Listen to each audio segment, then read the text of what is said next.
Olá, boa noite. Boa noite. Ministro do Supremo Gilmar Mendes chama o procurador-geral Rodrigo Janot de desqualificado.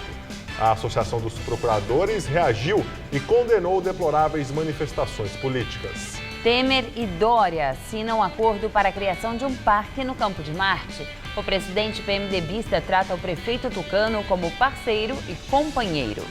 E em evento agora à noite em Salvador, Dória esteve ao lado do prefeito ACM Neto do DEM e foi recebido com protesto e ovos. O prefeito de São Paulo foi atingido na cabeça. Dória recebeu o título de cidadão soteropolitano. Polícia Federal concluiu o inquérito sobre a senadora Gleisi Hoffmann e viu indícios de corrupção e lavagem de dinheiro.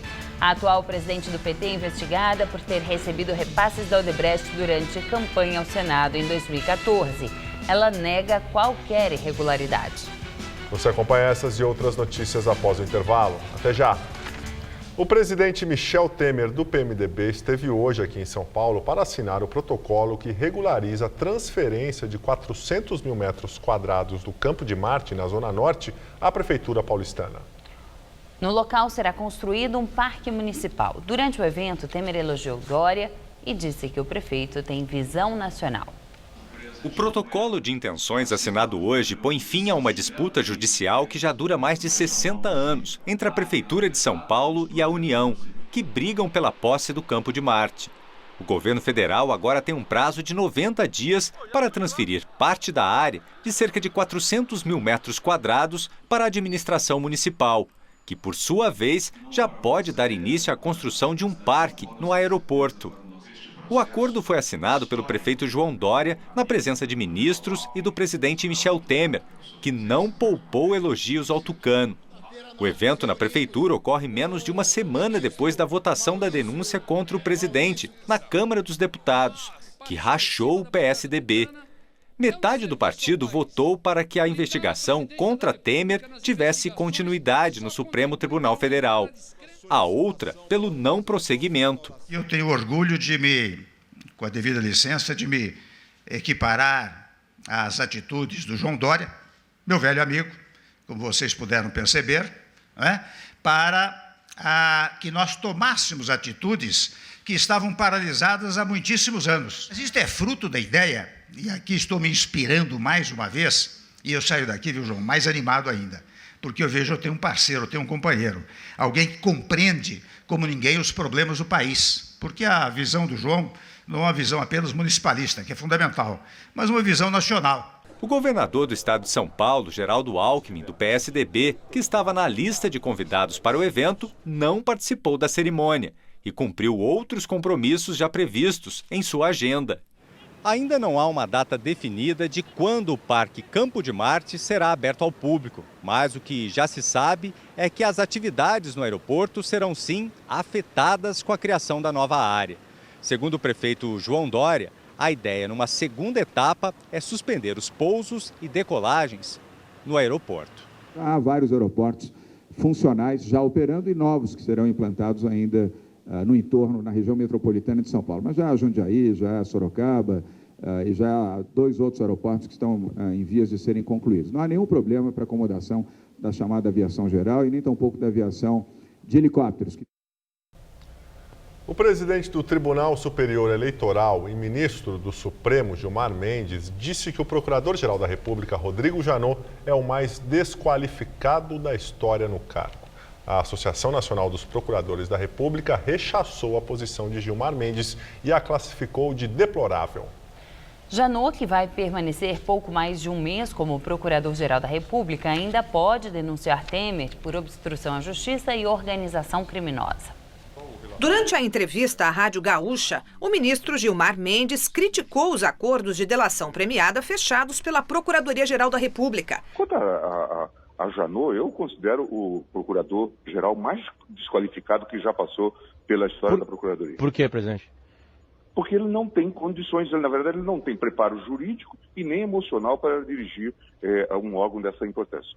A Associação Nacional dos Procuradores da República, que representa mais de 1.300 membros do Ministério Público Federal, classificou as afirmações de Gilmar Mendes como deploráveis manifestações políticas. Ontem, o ministro repetiu que o Supremo ficou a reboque dos impulsos de Janot. Opinião semelhante à do presidente Michel Temer, que já tinha dito que a mudança na chefia do MPF vai dar rumo correto à Operação Lava Jato. Ainda no domingo à noite, Gilmar Mendes foi recebido por Michel Temer no Palácio do Jaburu. O encontro não estava na agenda do presidente. Ao sair, o ministro disse que o assunto foi a reforma política. Ele negou que os dois tenham conversado sobre a Lava Jato ou sobre a denúncia contra o presidente. Gilmar e Temer são amigos e se encontram com frequência. Postura que tem sido alvo de críticas e da suspeita sobre a imparcialidade do ministro do Supremo. A troca de farpas em público entre o ministro do Supremo e o procurador-geral não é novidade. Numa entrevista à Folha de São Paulo no fim de semana, Rodrigo Janot afirmou que novas delações podem atingir o presidente da República e se referiu às tratativas do deputado cassado Eduardo Cunha, ex-presidente da Câmara. Ele tem que entregar gente do andar de cima. Não adianta ele virar para baixo. Não me interessa, disse Janot. O procurador sinalizou que prepara uma segunda denúncia contra Temer por obstrução de justiça ou organização criminosa, ou os dois crimes. A Procuradoria-Geral da República disse que Rodrigo Janot não vai se posicionar sobre as críticas feitas pelo ministro Gilmar Mendes. Presidente do Tribunal Regional Federal da 4ª Região, Carlos Eduardo Thompson Flores Lenz, diz que a sentença do juiz Sérgio Moro, que condenou o ex-presidente Lula, vai entrar para a história do Brasil. A defesa de Lula rebateu o posicionamento de Thompson Flores. Em entrevista a Luiz Macluf Carvalho, do jornal Estado de São Paulo, o presidente do Tribunal Regional Federal da 4ª Região, o desembargador Thompson Flores, afirmou que gostou da sentença em que Lula foi condenado a mais de 9 anos de prisão no caso do triplex em Guarujá. Disse ainda que o juiz Sérgio Moro fez exame minucioso e irretocável das provas e que é um homem que está cumprindo a sua missão. Thompson Flores não faz parte da 8ª turma do tribunal que vai julgar os recursos, mas a posição dele foi alvo de críticas do advogado de Lula, Cristiano Zanin Martins, no Twitter. Segundo ele, de acordo com o artigo 23, inciso 11 do Regimento Interno do Tribunal Regional Federal da 4ª Região, o presidente da corte pode praticar diversos atos decisórios em um caso, e todo cidadão tem direito a um julgamento justo, imparcial e independente. Zanin ainda afirmou que é preciso ver de que forma a sentença do juiz Moro entrará para a história. Pode ser pelas grosseiras violações a direitos fundamentais. Hoje, em entrevista à Rádio Gaúcha, Thompson Flores disse que a decisão de Moro é irretocável e garantiu que o julgamento no tribunal será justo e imparcial. É uma sentença, goste-se ou não dela, né? É uma sentença muito bem redigida, elaborou as questões, enfrentou todas as questões jurídicas que foram submetidas a julgamento. Vejam bem, uma sentença de mais de 200 e tantas laudas. Não é comum uma sentença dessa extensão, né? E agora o comentário de José de Souza, direto de Brasília. Desde o início da Lava Jato, há pouco mais de 3 anos, a conjuntura nunca foi tão alvissareira para os larápios como agora. A maior operação anticorrupção da história ganhou ares de ópera bufa e caminha perigosamente para um desfecho de tragédia. Os capítulos mais agudos da ópera são a união dos gatunos e as cabeçadas entre autoridades que deveriam combater o crime. Unidos, investigados ajudaram a blindar Michel Temer na Câmara. Na outra ponta, a Polícia Federal desqualifica delações.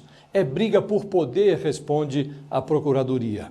Gilmar Mendes, do Supremo Tribunal Federal, declarou que Rodrigo Janot é o procurador-geral mais desqualificado da história. Colegas de Gilmar Mendes torcem o nariz para sua proximidade com investigados como Michel Temer e Aécio Neves. É compreensível o otimismo da bandidagem. O esforço para aplicar um nariz de palhaço no brasileiro e passar o Brasil a sujo é notável. Boa noite.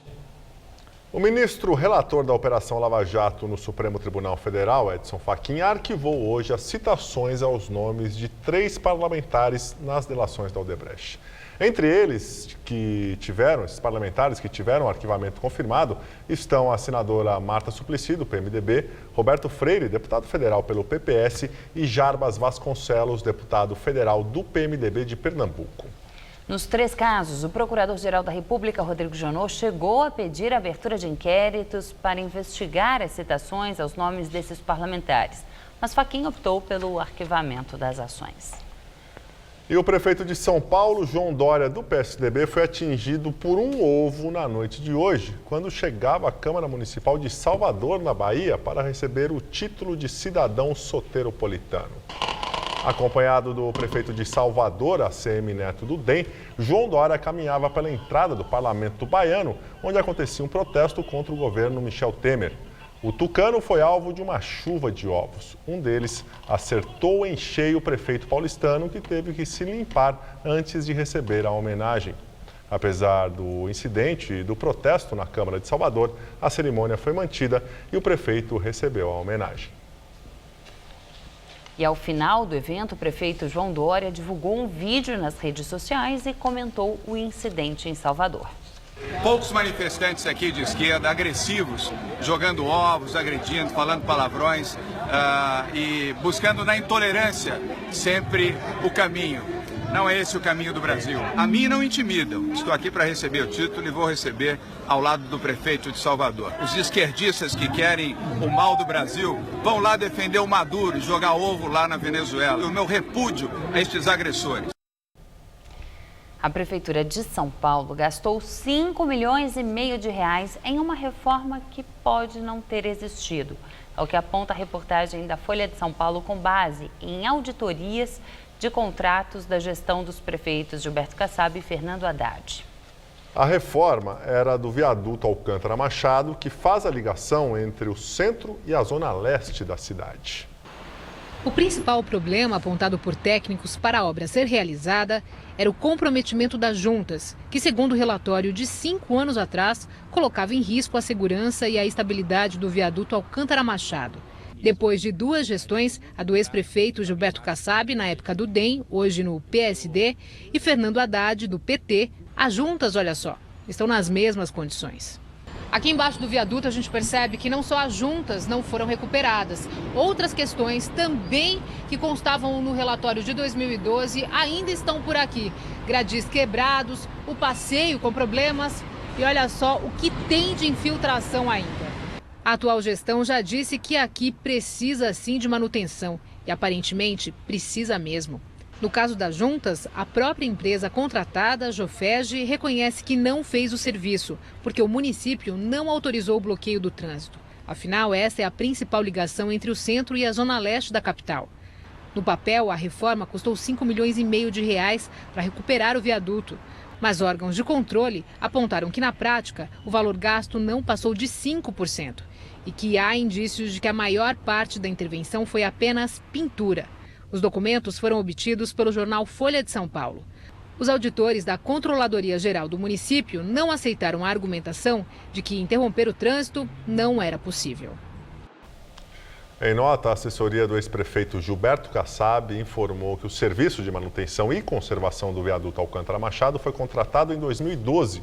Cabia à gestão dele serviços de preparação e detalhamento para as intervenções. O texto diz que os serviços realizados foram correspondentes aos pagamentos e acrescenta que a gestão de Kassab não pode ser responsabilizada se, a partir de 2013, a nova administração alterou o contrato.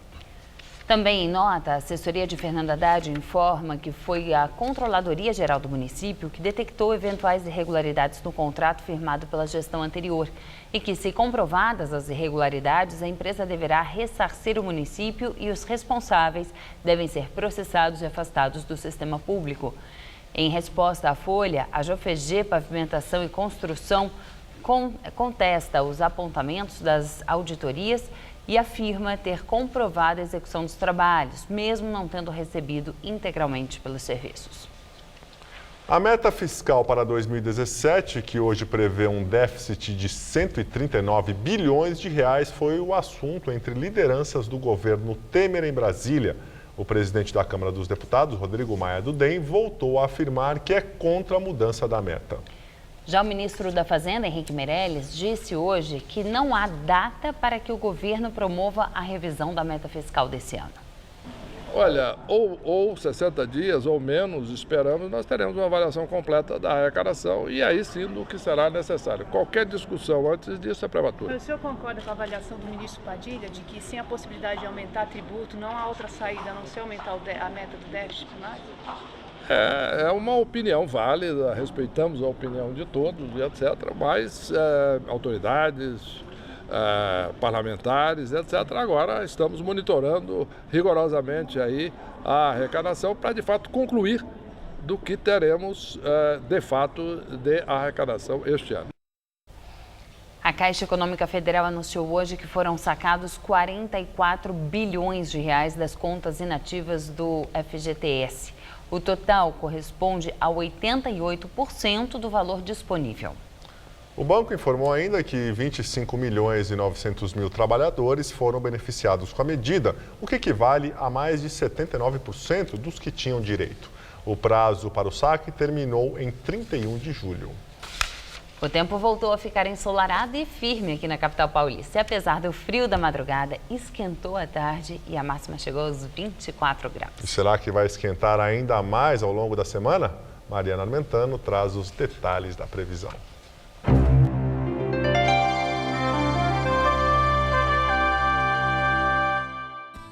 Apesar do friozinho da madrugada, as temperaturas vão subir bastante ao longo da tarde por causa do sol forte em todo o estado de São Paulo. Aqui na capital, nessa madrugada, mínima de 14 e máxima amanhã à tarde de 26 graus, com muito sol e poucas nuvens. Na quarta-feira, o sol ainda predomina e faz calor de até 28 graus à tarde. Na quinta, com a possibilidade do avanço da frente fria que vem lá do sul do país, a nebulosidade aumenta e a máxima cai para 21. A Justiça Federal de Minas Gerais suspendeu a ação criminal que tornou 22 pessoas réis por homicídio no desastre de Mariana. De acordo com o portal de notícias G1, a decisão foi tomada após pedido de anulação feito por advogado de 2 réus que alega ilegalidade em escutas telefônicas. A pedido do Ministério Público Federal, companhias telefônicas foram questionadas pela Justiça sobre o esclarecimento das informações e o processo fica suspenso até que elas entreguem os dados solicitados. A barragem se rompeu no dia 5 de novembro de 2015 e destruiu o distrito de Bento Rodrigues, em Mariana. Mais de 40 cidades foram atingidas do leste de Minas Gerais e do Espírito Santo. O desastre ambiental, considerado o maior e sem precedentes no Brasil, deixou 19 mortos. Entre as denúncias, 21 pessoas são acusadas de homicídio qualificado com dolo eventual, quando se assume o risco de matar. Eles ainda respondem por crimes de inundação, desabamento, lesão corporal e crimes ambientais. A Samarco, a Vale e a BHP são acusadas de 9 crimes ambientais. A Vogue BR e um engenheiro respondem pelo crime de apresentação de laudo ambiental falso. A Polícia Federal concluiu o inquérito na Operação Lava Jato, que investiga as denúncias de corrupção passiva, lavagem de dinheiro pela presidente do Partido dos Trabalhadores, Gleisi Hoffmann. O documento afirma que há provas de que a senadora do PT do Paraná e o marido, o ex-ministro petista Paulo Bernardo, receberam pagamentos ilegais da construtora Odebrecht em 2014, disfarçados de doações para a campanha dela ao Senado. Além desse inquérito, Gleisi já é ré no Supremo Tribunal Federal, acusada de receber R$1 milhão desviados da Petrobras. A senadora e o marido negam qualquer irregularidade e aguardam a notificação para apresentar a defesa. O empresário Fernando Cavendish diz ter pago propina de 5% ao então governador do Rio, Sérgio Cabral, para participar de obra do Maracanã. O ex-dono da empreiteira Delta, Fernando Cavendish, afirmou hoje em depoimento no Rio de Janeiro que pagou propina para sua empresa participar do consórcio de reforma do Maracanã. Cavendish afirmou que encontrou o ex-governador do Rio, Sérgio Cabral, e que ele teria dito que já tinha um acerto de 5% de pagamento de propina. O então governador Sérgio Cabral era uma pessoa da minha grande proximidade, até muito antes dele ser governador. E então, naquela época, eu fui a ele conversar sobre a obra do Maracanã e a possibilidade da minha empresa participar do consórcio. Nesse momento, o então governador entendeu o meu pedido, disse claramente que tinha um acerto com a Norberta Odebrecht do pagamento de 5% de propina desse projeto. E que aceitava a minha consideração, iria falar naturalmente depois de me dar de retorno, mas que seria necessário que eu também, naturalmente, acompanhasse esse acerto, esse entendimento no valor de 5% de propina dos valores recebidos da obra que iria acontecer. Eu concordei, então eu admito que isso aconteceu. Como é que eram esses pagamentos, vamos dizer Esse assim? pagamento específico foi feito em dinheiro. Cavendish foi preso em julho do ano passado na Operação Saqueador, braço da Operação Lava Jato no Rio. Ele cumpre prisão domiciliar e responde por esquema de geração de 370 milhões de reais de Caixa 2. O dinheiro era lavado por meio de pagamentos ilícitos para 18 empresas de fachada. Segundo o Ministério Público Federal, entre 2007 e 2012, mais de 96% do faturamento da Delta, quase 11 bilhões de reais, vieram de verbas públicas. E agora vamos ao comentário de política com Bob Fernandes. Thompson Flores Lenz é o presidente do 4º TRF. Esse tribunal é a segunda instância onde outros 3 juízes confirmarão ou reformarão a sentença de Moro da condenação de Lula. Para Luiz Macluf Carvalho, do Estadão, o juiz Thompson Flores declarou: o juiz Moro fez exame minucioso e irretocável da prova dos autos. É uma sentença que vai entrar para a história do Brasil. O presidente do tribunal que julgará Lula polvilhou seu veredito com ressalvas. Não quero fazer apologia, isenção, imparcialidade, exame objetivo. Thompson parece não perceber as implicações várias embutidas na sua antecipação, inclusive as sociais e políticas, ou dá a entender que não percebe. Na noite desse domingo, outro juiz foi notícia. O cinegrafista Jonathan Santos, da TV Globo, flagrou Gilmar Mendes saindo do Jaburu. Ministro do Supremo, Gilmar teve mais um encontro reservado e fora da agenda com Temer, o presidente acusado de corrupção. Ainda no domingo, no Fantástico, a sequência de um escândalo. Breno Borges foi preso com 140 quilos de maconha, balas de fuzil e uma pistola 9mm. Breno é filho da juíza Tânia Borges, também presidente do TRE do Mato Grosso do Sul. Breno foi solto e internado numa clínica psiquiátrica. Breno é irmão de Bruno, já condenado por assalto à mão armada. Em Campo Grande, em setembro de 2005, no tempo recorde de uma semana, Bruno foi preso e condenado. Como o irmão Breno agora, em 2005, Bruno foi internado numa clínica psiquiátrica. Em 2009, recolhido há menos de 2 anos, Bruno foi perdoado pela Justiça. Quando tantas, tamanhas e tão amplas são as coincidências e, no mesmo tempo, não são apenas coincidências, são testemunhos da história desse tempo. Boa noite. Na Venezuela, o presidente Nicolás Maduro afirma que o levante militar de ontem foi uma ação isolada e patrocinada pelos Estados Unidos. O presidente venezuelano disse que a ação foi terrorista e trabalho de mercenários. 2 militares rebeldes morreram e 8 foram presos. O levante começou em um quartel em que um capitão declarou uma rebelião contra a ditadura do país. O militar já era procurado desde 2014 por rebelião e traição. Parte do grupo conseguiu fugir. A Assembleia Constituinte, eleita há uma semana e empossada na sexta-feira, trabalhou no fim de semana e afastou do cargo a procuradora-geral Luísa Ortega. A procuradora, uma das principais opositoras do governo Maduro, afirmou que vai permanecer no cargo, pois não reconhece a decisão tomada pela Assembleia, que considera uma fraude e um instrumento de manipulação da ditadura venezuelana. A oposição voltou a convocar manifestações contra o governo. Desde abril, a Venezuela já teve dezenas de manifestações contra e a favor do governo, que deixaram mais de 100 mortos. Nós ficamos por aqui. A edição de hoje pode ser vista no site do Jornal da Gazeta. Muito obrigado pela sua companhia. Tenha uma excelente noite. Até amanhã, né, Ju? Até amanhã, Gabriel. Uma boa noite para você. Fique agora com o Rony Von no Todo Seu.